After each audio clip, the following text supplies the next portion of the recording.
On my door, a dull brass plate says Private Detective. The few friends I have call me Carnby. The others call me the Reptile. I don't care to think what my banker calls me. These days, I leave my letters unopened. Bills and threats to send in the receivers just ruin my day. When an antique dealer called Gloria Allen contacted me, I slipped into my best shirt, holstered my .38, and got to her shop as fast as I could. I was expecting something sordid. Blackmail, probably.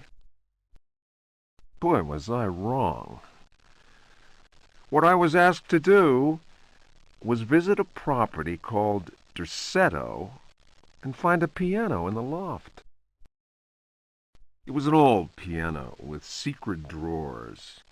The kind people who buy stuff in antique stores go crazy over. The Dersetto house is supposed to be piled high with classy junk. Furniture, books, paintings. It looked like whoever owned Dersetto was about to get cleaned out.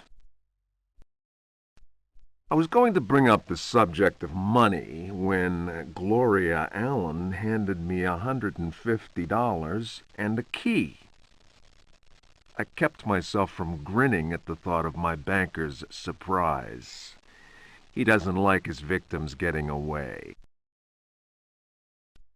I looked over a copy of the police report. The former owner of Dersetto, a guy called J. Hartwood, had hanged himself in the loft. The coroner concluded it was a clear-cut case of suicide. I promised Gloria Allen I'd give the place a look over.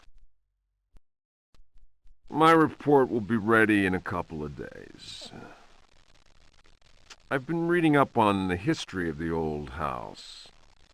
It's the kind of place ghosts run away from in terror. Grisly murders, curses, lunacy. Luckily, devil worship makes me smile, so this is my idea of a paid vacation.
They are coming! I have freed hellish forces, and now the price must be paid. Dersetto is the prey of evil. The sun has set. They will find my body, but will not have my soul. I can imagine the master's fury and the terror in the hearts of his slaves. I hear their footsteps. Some may understand what I have done. May God forgive me. Farewell, Jeremy Hartwood.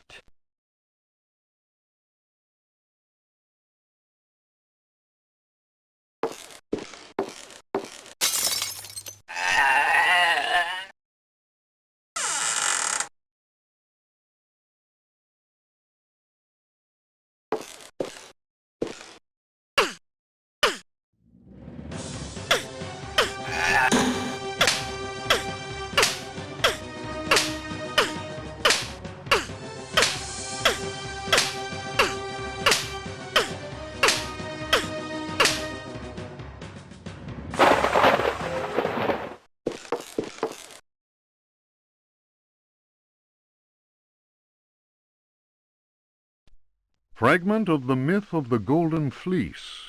Translation, Edouard de Villeban. Hesperides Publications.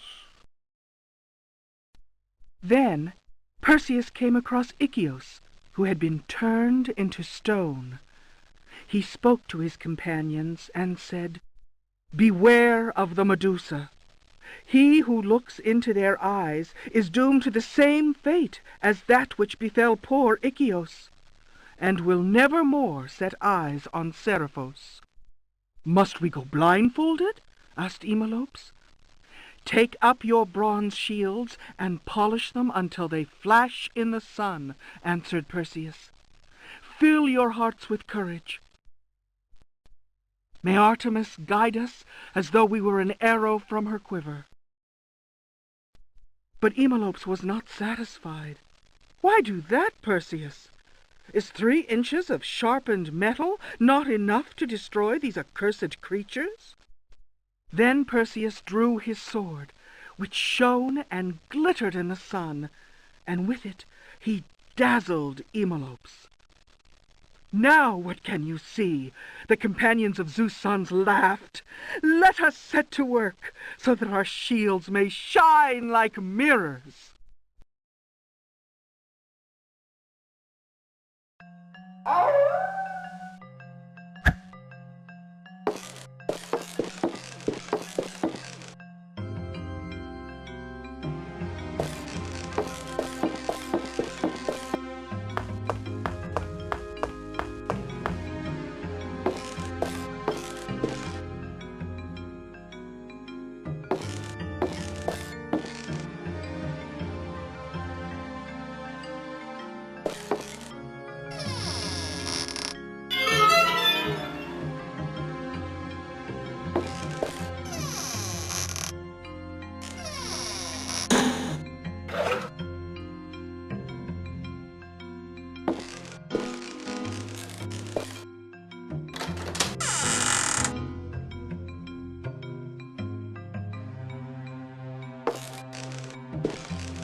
Diary of Jeremy Hartwood.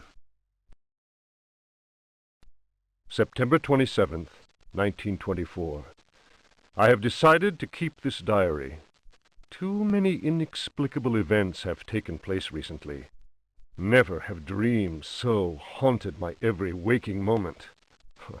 Perhaps my romantic mind was too dull, and has only now woken up to these new paths and visions. Some, seeing my recent paintings, may question my sanity. I can only ask them, what is sanity? Where does madness begin? September 28th, 1924. The night is pitch black. I am again drenched in sweat. I was wandering in the dunes, among giant standing stones. They were arranged in a circle, and the wind whistled about them. I plunged my hand into the soil and felt that repulsive thing which was trying to catch me. It seized me. I struggled to break free of its loathsome embrace and managed to tear my hand away. It was covered in sticky substance. I was gripping a knife. October 5th, 1924. The stone circle is a pentacle. Dersetto's library is filled with books on the occult. I will study those books until I find some explanation for the dreams. The visions that haunt me must be connected to my discoveries. I shall have to undertake a profound exploration of my dreams. December 16th. Dear God, I have found the knife! It was hidden here, and what I have learned fills me with apprehension. It is a sacrificial dagger belonging to some unholy cult. The thought of that blade tearing through human flesh horrifies me, yet I must continue my research. Dersetto is a storehouse of treasures. Was my father right, after all? January 23rd. I spend all my days plunged in dusty books. The servants are convinced I am mad. At night, I awaken them with my screams. The dreams are draining what sanity I still have. I have tried staying awake, but in vain. My visions have changed. No doubt the influence of my father's research. February 7th, 1925. The Dark Man, that is what I call him, has revealed his true face to me. He appeared, as usual, near the fireplace, but this time he approached me. His terrible smile will haunt me to my dying day. His breath was ice, and his burning eyes froze me. I could not move. I know, as surely as I have ever known anything, that the face I saw, the face that has turned my nights into hellish torture, is the mask of death. March 10th. My exhaustion is beyond description. The endless reading burns my eyes. It seems that pirates frequented the area. Dr. Herbert insists I keep to my bed.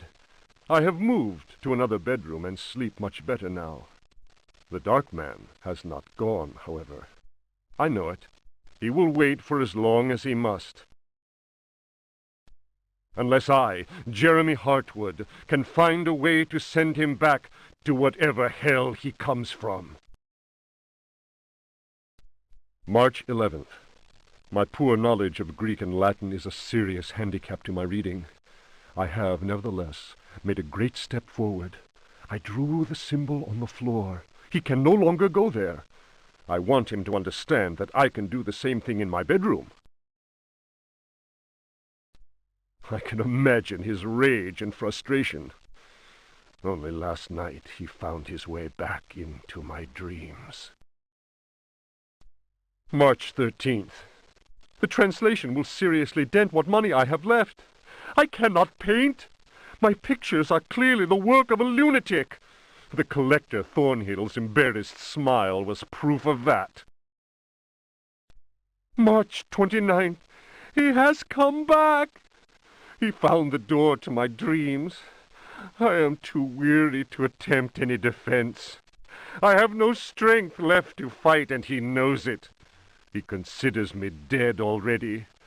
Could I possibly? March 30th. How ironic!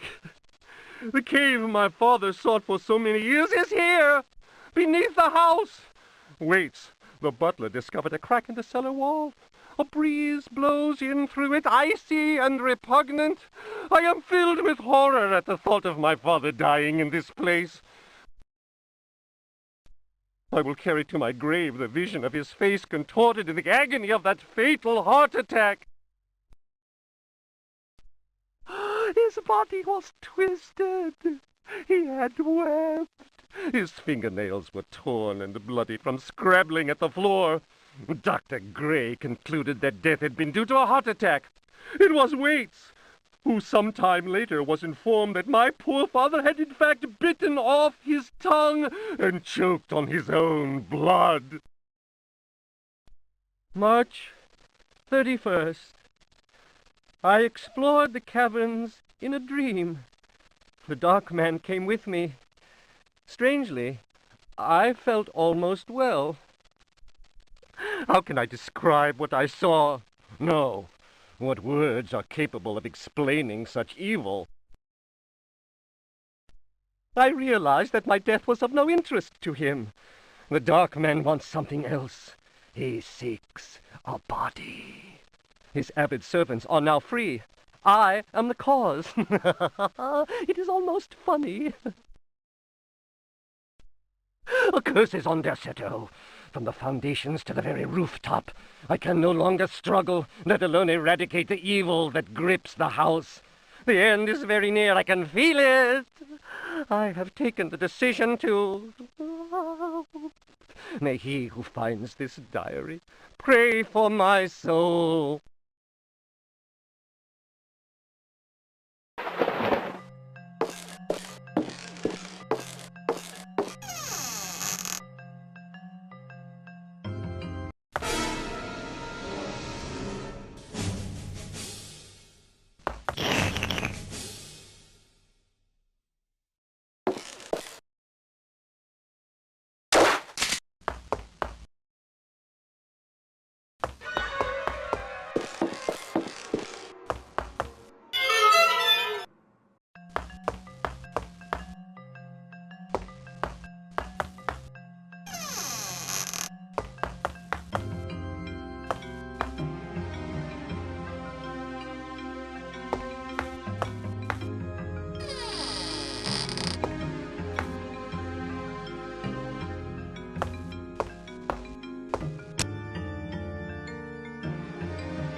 A Brightness from Afar by Lord Boleskine, an account of his celebrated voyage to New England, 1824, Alistair Publications, Cambridge. Following a splendid journey, the sunny harbour came into sight. The locals were much impressed with one's arrival in their midst. One had time to sketch several of them and notice signs of degeneracy. Some children showed one their queer hands that would inspire uneasiness. Upon the promise of a few coins, a child is undertaken to reveal to one a most prodigious phenomenon of a natural order. One admits to being skeptical as to the prodigiousness of the marvel, whatever it may be. Indeed, one suspects it to be little more than an evening stroll to some charming wooden hut situated in the forest hereabouts. One will none the less go, for it is always well to submit to such local enthusiasms. One admits to being somewhat flabbergasted. The Milky Way shone like the fires of the apocalypse from the inky celestial vault. Certain distant stars, normally invisible to the naked eye, were clearly visible, glittering indeed with a strange intensity. The heavy clouds that had settled above the village had no hold over that place. It would be pointless to offer here the names of the constellations one perceived in utter clarity. Apart from the interminable length of such a list, one might conceivably risk being charged with exaggeration. The cross cast its shadow on the ground. The sea in the distance was dead calm. Tonight, one will return to that spot and draw those stars. Tomorrow night, one will at last see Halley's comet in all its brilliance. The youngster will carry torches, despite one's developed sense of direction. Honed by years of travel, one feels incapable of finding one's way through the dark forest unaided. The drawings will, one is convinced, set light to the souls of men. Such a moon! One lost count of the craters, so sharply was their definition. Loath as one is to seem excessive in one's appraisal, one cannot but feel that the forest clearing is indeed a place outside the common laws of time and space. Surely it is not an hallucination. How strange to consider that idle conversation, some research in the British Museum, and a voyage to this backward village should culminate in so astounding a discovery. It may be that others have noticed the extraordinary nature of that place. How else could one explain the presence of that cross?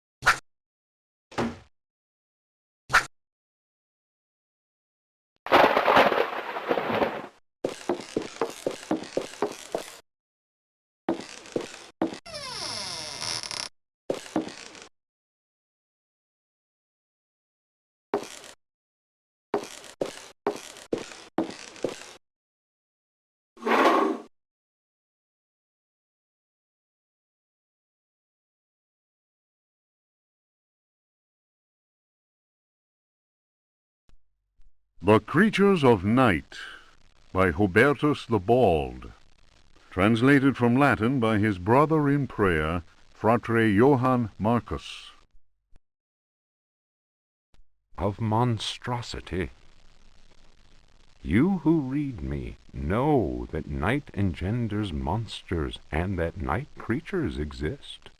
The accursed book of Abdul al-Hazred is clear on this matter. That is not dead which can eternal lie. Unhappy he who knows that book. Unhappy he whose eyes alight upon that foulest of texts. Unhappy he who implores the standing stones, for he will free the powers of darkness. Of the pit. Stagnant waters are like the memory of men. Beneath the surface calm, clawed beasts await, and are known to initiates as the deep ones. Awaiting his prey, the deep one seizes him and drags him down to the abyss, where Dagon, the cruel god, swims and reveres him whose name may not be pronounced. Of libraries. Unhappy he who frees the prowler. Unhappy he who meets the prowler erring among the books. He generates the vagabond that comes from other spheres. He believes the vagabond does not exist. He will feel the embrace of death, for in the eyes of the vagabond, books are no more than dreams, stone no more than wind. The vagabond knows how to take the breath of the reckless. Of strife. He who speaks does not know, and believes he is able to kill the creatures of the night. Folly. Evil is conjured up by science and secrecy. He who prowls among books will perish by the blade. He who flies in the dark caverns will scream in fear. He who swims in the depths will evaporate. But he who believes he knows nothing. He who knows says nothing. Of death. There are domains more terrible than death. That is not dead which can eternal lie. Each creature is conjured up and is not dead, but returns to the origins. A monster, a science. Steel kills the vagabond who never dies. Translator's note. Here ends the manuscript of Hubertus, who died in the library of the convent of Teruel in the year of our Lord 1666. Requiescat in pace.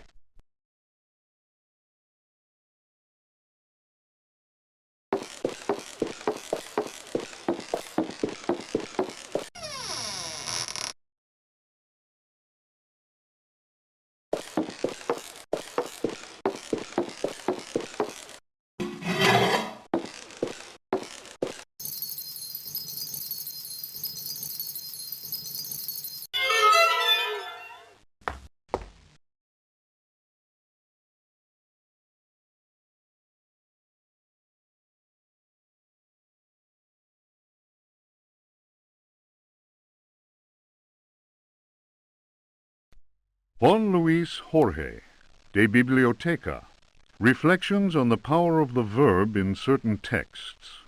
Archaeos Publications, 1919, Stafford. Translation does not alter the occult power contained within such forbidden texts. The malevolent energy is in no way diminished.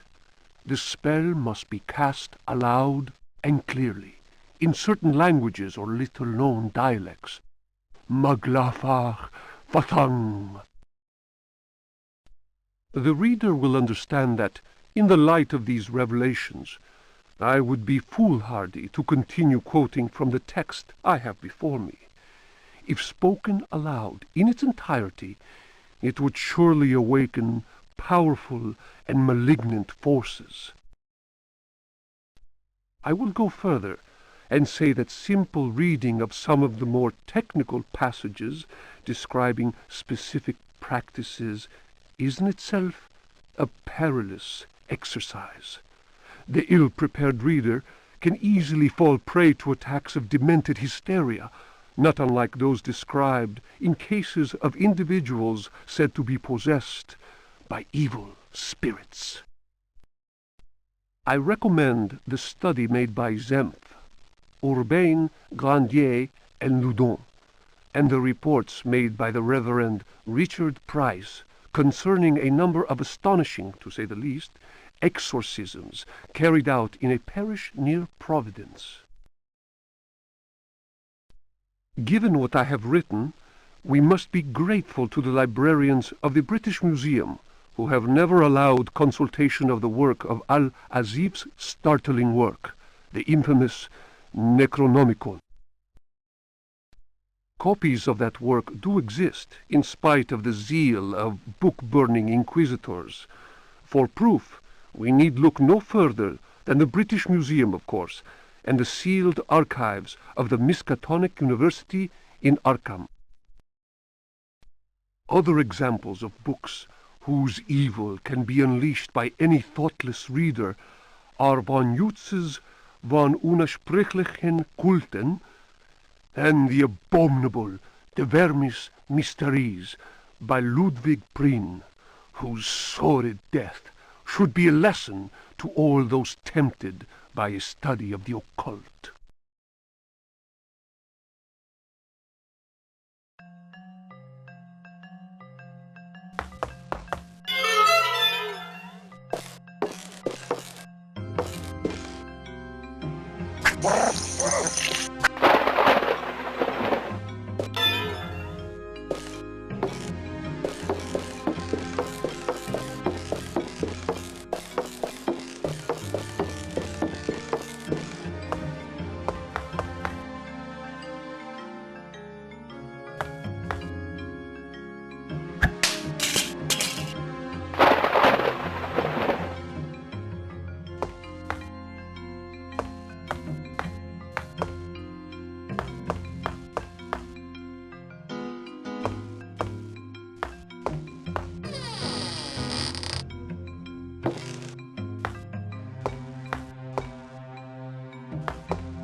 Memoirs of a Lost Soul.